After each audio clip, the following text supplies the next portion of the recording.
Hello everyone, welcome back to the channel. My name is Valis and I'm super happy to have you here. In today's video is going to be finally my full face of ShopMissA products. I have already done this before. It's been an almost full face of ShopMissA, which that one was recorded months before we even started YouTube. But if you're curious on that video and would like to check it out as well, it will be linked in the description box below for you guys. If you missed the haul of any of these products from ShopMissA, it was last Sunday's video, so I will definitely link it in the description box as well, in case you're interested on that. And then final little information I want to give out to you guys is the backdrop change. Thank you to Brandy for gifting me 2 new backdrops for our videos. So without further ado, if you would like to see all this makeup put to action, see my first impressions, hear my thoughts, and then just keep on watching. And we're going to go ahead and start off with the primer, which is called the Clean Slate Primer. So the Clean Slate is a lightweight and melts right into your skin, leaving it silky smooth while extending makeup wear. I was pretty shocked to see that this primer is a yellow is a yellow shade. I'm commonly exposed to the idea of primers being clear based or maybe a little bit milky and turning into a more clear base, but it did blend out pretty easily into my skin whenever I did swatch it, and it also did apply very nicely on my skin. I did find that it was a little bit more of a stickier based consistency and or texture, and once I read the ingredients list, it all made complete sense. The first ingredient in this primer is beeswax, but I didn't have any issues. I didn't have any allergic reactions. This primer and combination with the foundation, which I'm going to talk about in a minute, I actually quite like together, but I'm not exactly sure about the whole title of Clean Slate and what it's supposed to do. You know, like, what exactly does that even mean? So I will have to further test this out. Next up is the Perfect BB Cream. It's your skin perfecting, color correcting, and I have the shade called Light. It gives the face a luminous glow to eliminate dull skin for a brighter appearance. I don't have to give a first impressions on this because I have already used this many times before. This is the most lightweight, most comfortable, most skin-like BB cream. It's supposed to be just a little more enhancement of your natural skin already, just to give you just a little bit more of coverage and just to kind of cover just a little bit of blemishes, a little bit of problem areas, and to make it look like your skin is just naturally flawless. But you can go the option of setting it or not setting it, and it still looks beautiful, and it just still holds up so nicely for so many hours. Next up is the Pawpaw Liquid Concealer. This is part of one of their charities that they do offer on the website, which it helps donate against animal abuse. I am in the shade called Buff. I have just really grown to really enjoy this concealer overall. I find that it is not too thick and it's not too thin. It's just a nice mix in between of both. So it is very easy to work with a brush and as well as a sponge. The thing that I do have to recommend and warn you about is use less. This concealer is so highly pigmented and so concentrated that you do not need to use a lot of concealer. It holds up beautifully. Coverage is so beautiful. It doesn't look heavy. It doesn't look terrible. It doesn't accentuate anything, and it holds up all day long. Next up is the Perfect Setting Powder, which is the more loose, translucent powder of the 2 that I did pick up. To say that this is really nice. Consistency is very loose. It's very powdery. You have to be very careful when opening this up. It definitely makes a mess, but it definitely set my makeup in place. I don't apply that much powder to begin with because I feel like my face is going to feel really dry, and I'm not trying to look dry or trying to feel overly dry.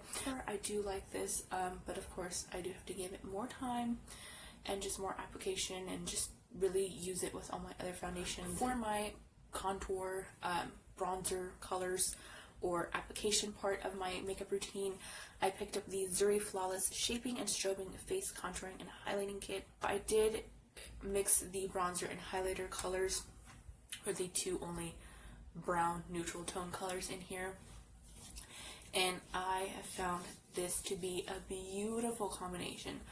I love the way that it looks on my face.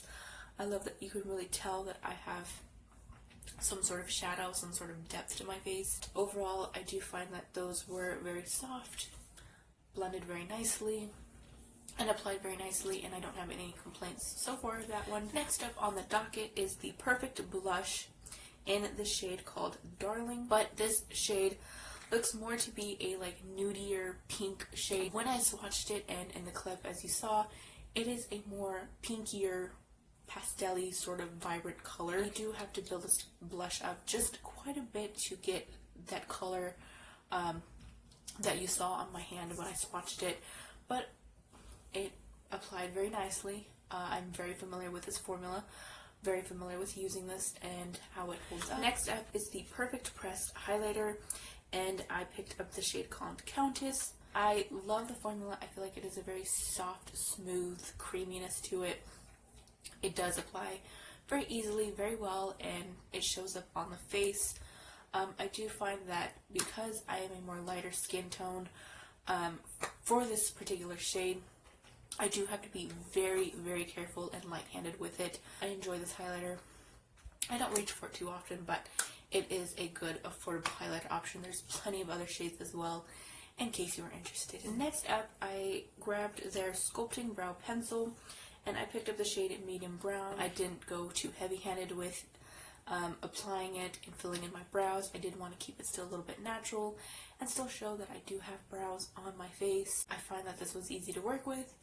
I don't feel like it was too stiff, but I'm definitely excited to continuously use this as well, because I like a more, I just like trying different brow products, or at least getting into trying new brow products.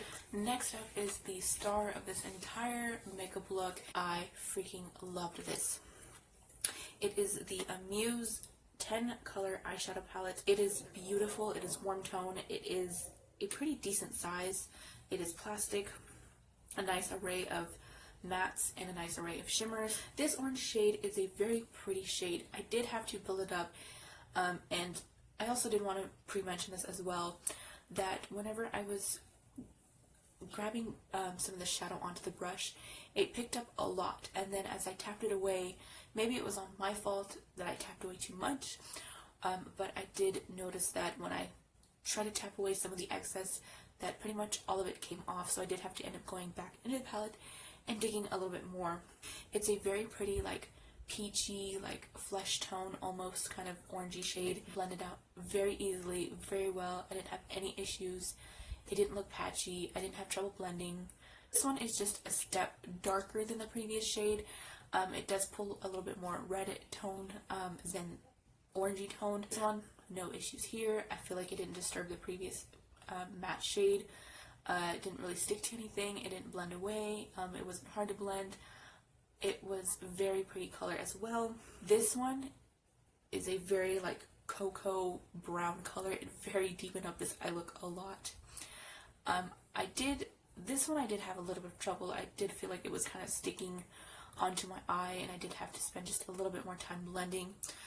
So I don't know if that's just the way, because I use concealer and foundation on my eyes as my eyeshadow base, or what, so I will have to definitely kind of experiment more with this palette. The last shade that I used is the matte black. You have to be very light-handed, very careful, because a little of the black goes a long way. And that one applied, I felt like just a little bit darker than the swatch did. It really looked like a almost brown gold, which I don't mind. It was a very pretty color. I didn't apply it wet. I wanted to see its natural beauty by placing my finger in the pan and applying it with my finger onto my eyes, and it worked very nicely. It applied beautifully on my eyes. It wasn't rubbing off the previous shades underneath, and it didn't like disturb or give me any trouble, so I'm very pleased with that. And this one is a different formula, different texture than the rest of them, and it went nicely just on top of the shimmer shade, the other previous shimmer shade, and it worked very well. And overall, the eye look that I created, I am so happy with. It's crazy to think that I did this with a $1 palette, and it just makes me so excited to use this even more. Next up are going to be their 3D Faux Mink line of lashes. And again, this is part of their charity edition, their Pawpaw collection. I just love how they are paired with this eye look, how they just emphasize this look just a little bit more. They are just a more medium to longer length of lash. The band was not too thick and not too thin. They're just so gorgeous, and I am so happy that I bought these. I am so happy that I wore these. I will definitely wear these again. For the A+ setting spray, which is part of another charity edition that helps proceeds go to schools, this one sprayed pretty nicely. It was an even spritz, which was nice. It does say that it's a matte finish, but I didn't really notice. Overall, it was pretty good and I like it.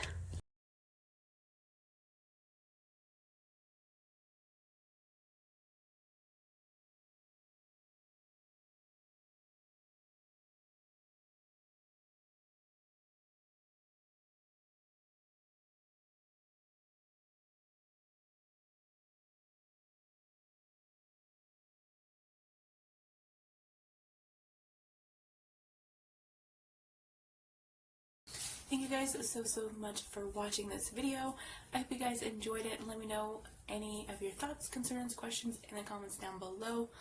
I would love to chat with you down there. As always, I hope you have an awesome, safe rest of your day and or week, and I will see you in my next video. Bye-bye, guys. If you would like to watch my previous video or be directed to the channel, click the links on your screen.